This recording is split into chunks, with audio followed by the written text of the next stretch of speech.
There was no surer thing at London 2017 than Caster Semenya winning 800 meters gold. The unknown was how fast she would go. The South African defended her title in a stunning personal best of 155.16, the 8th fastest of all time. But considering she breezed over the line after a blistering 27.8 sec final 200 meters, the mind boggles at how fast she is capable of going. Surely Jarmila Kratichvalova's world record of 153.28 is within her reach. Whether the world ever gets to find out will probably be decided not on the training track in Pretoria, where she is based, but in the picturesque Swiss town of Lausanne, where the Court of Arbitration for Sport is based, because Semenya's story is not as straightforward as her victory was last night. Even while these championships were partway through, Sepko was reiterating the intention of the IAAF, of which he is president, to implement a rule which would force the 26-year-old to have hormone replacement therapy or quit the sport. Lord Coe confirmed that the IAAF will return to CAS this autumn to continue arguments over the case of the Indian sprinter Dutee Chand, who accused the organisation of discriminating against her by setting an upper limit for the testosterone levels of female competitors. The outcome of that case will have a direct effect on Semenya, who has been here before. After she won 800 meters gold at the World Championships in Berlin in 2009, her first of 3 world titles, the IAAF determined a testosterone threshold which, if exceeded by a female athlete, would render her unable to compete in a women's race. This meant Semenya could run again, but only if she took medicine to suppress her testosterone.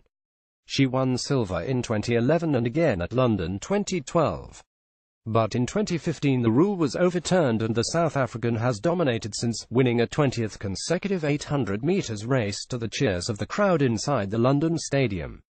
Semenya was 4th through the bell and Francine Nwantsaba of Burundi and the USA's Aji Wilson tried to break her between 400 meters and 600 meters, but Semenya was with them round the top bend and really turned on the burners with 100 meters to go. Nwantsaba held on for silver in 155.92, with Aji Wilson of the USA taking bronze in 156.65.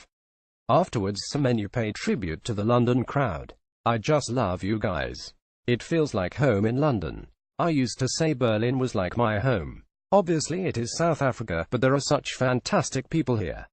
Beautiful," she said. "I'm lucky to have a great support team who work with me. Full credit to them. Another world title is a fantastic honor for me and I love to do it here in London. The crowd are so welcoming to me and it makes it feel even more special." On attempting an 800 meters world record next, she added, "We need to clear 155 first and it will require a lot of hard training. I have Olympic, world and Commonwealth titles now, so maybe it is time to target the world record. It's the next thing on the list. I know it will be difficult, but I will have to attempt soon, maybe." Britain's Lindsay Sharp knew it would take the race of her life to get into the medals, and it did not materialize as she finished 8th in 158.98. "Obviously that is the worst result I could have had," she said. "I committed from the first lap. I didn't just want to go through the motions. But I didn't have the legs with 250 meters to go. It's been hard to get to this point, so I'm proud of that." It was Semenya's second podium finish of the week after she pipped Britain's Laura Muir to bronze in the 1,500 meters final and reignited the debate about hyperandrogenism, the condition she has which is characterized by very high levels of naturally occurring testosterone. Shamefully, she has been the subject of mean-spirited commentary, notably from Katie Hopkins, who even mocked the South African's choice to wear a suit when she married her partner earlier this year. Coe admitted he understood the sensitivities around Semenya's case earlier this week, but defended the IAAF's quest by claiming he was doing the right thing by his sport. "This is an incredibly sensitive subject," he said. "We are all fathers and brothers. I don't want athletes being demonized, but it is the responsibility of the federation to create a level playing field in female sport. We don't want to turn this into a witch hunt. Nobody is choosing to cheat here. This is not an anti-doping issue, it is a biological one. I have to protect the sport, and of course we have done this carefully."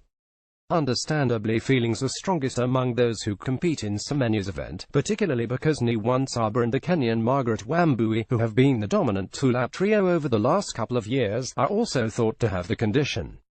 Aji Wilson's agent, Ray Flynn, said earlier this year it's an open secret that her event has become monopolized by athletes born with hyperandrogenism. It's a difficult situation, but ironically, they discriminate against women themselves.